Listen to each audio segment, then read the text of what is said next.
भुट्टो साहब के दौर में शराब पर पाबंदी थी। ज़ियाउल हक साहब ने मज़ीद पाबंदी लगा दी। सादत हसन मंटो को मैंने ख़त में उन हालात की तफसील लिखी। मंटो का जवाब आया। मंटो को ख़त मैंने सदर ज़ियाउल हक के दौर में लिखा था। अनवर, ज़मीन पर तुमसे मुलाकात नहीं हुई, मगर तुम्हारा ख़त पढ़कर यूँ लगता है कि हमारी सदियों से जान पहचान है। गालिब को जितना तुम चाहते हो उतना ही मैं चाहता हूँ। हिंदुस्तान में जो फिल्म मिर्ज़ा गालिब बनी थी वो कहानी मैंने लिखी थी। सुरैया मुझे पसंद थी, मगर मुझे मालूम नहीं था भारत भूषण मिर्ज़ा गालिब का किरदार अदा करेंगे। तुम्हें पाकिस्तान से मोहब्बत है, मुझे भी पाकिस्तान से मोहब्बत थी। पार्टीशन के बाद इस्मत चुगताई ने मुझसे कहा, आप पाकिस्तान जाकर क्या करेंगे? मैंने कहा, इस्मत, वहाँ हम ही हम होंगे। मगर मैं पाकिस्तान बनने के 8 साल बाद दुनिया छोड़ आया। उम्र क्या थी मेरी? 43 बरस। मुख्तलिफ अफसाने लिखने पर मुझे कई दफ़ा जेल हुई। जब भी कभी मैंने माकूल अफसाना लिखा, मुझे जेल जाना पड़ा। तुमने अपने ख़त में लिखा है, ज़ियाउल हक साहब ने शराब पर मज़ीद पाबंदी आयद कर दी है। पाकिस्तान में अगर 2 लाख इंसान शराब पीते थे तो देखना पाबंदी लगने के बाद 2 करोड़ इंसान शराब पिएंगे। बात सुनो, अगर तुम लोग चाहते हो किसी चीज़ को ख़त्म करना तो उसकी तरफ ध्यान देना छोड़ दो, वो खुद ब खुद ख़त्म हो जाएगी। देखो, मैंने अपनी सेहत की तरफ ध्यान नहीं दिया, खुद ब खुद ख़त्म हो गई।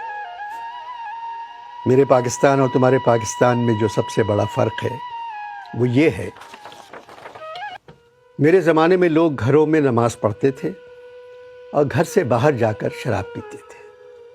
अब तुम्हारे पाकिस्तान में लोग बाहर जाकर नमाज़ पढ़ते हैं ताकि दूसरे लोग उन्हें मस्जिद जाता हुआ देख लें, और शराब अपने अपने घरों में अपने वालिदैन और बच्चों के सामने पीने लगे।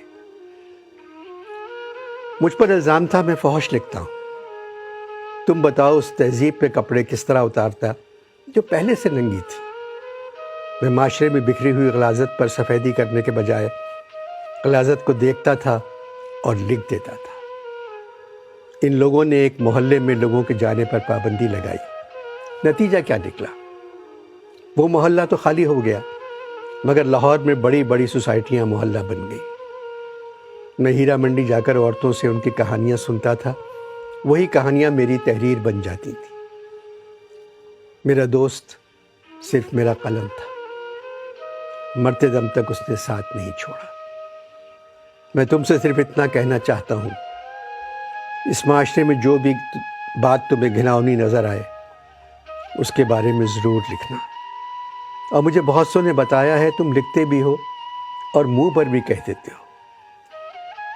अनवर, मैंने कभी झूठ नहीं बोला। तुम्हारे यहाँ कोई सच नहीं बोलता। तवाइफों से मेरी दोस्ती सिर्फ इसलिए थी कि वो सच बोलती थी, जो कुछ उन पे गुजरती थी वो बयान कर देती थी। मुझे अपने किरदारों से हमेशा मोहब्बत रही और तुम्हारे मुल्क में बसने वाले जाहिलों को नफ़रत, जबकि अक्सर उन जाहिलों से मेरी मुलाकात उसी मोहल्ले में होती थी। तुमने लिखा है, मैं उर्दू अदब का सबसे बड़ा अफसाना निगार हूँ। मुझे सिर्फ एक बात की खुशी है, जिस दिन मेरा इंतकाल हुआ उस दिन ताज़ियत करने वालों का हुजूम मेरे घर पे नहीं था। यही सच्चे और बड़े अदीब की पहचान है। सच पर मरने वाला तुम्हारा मंटो।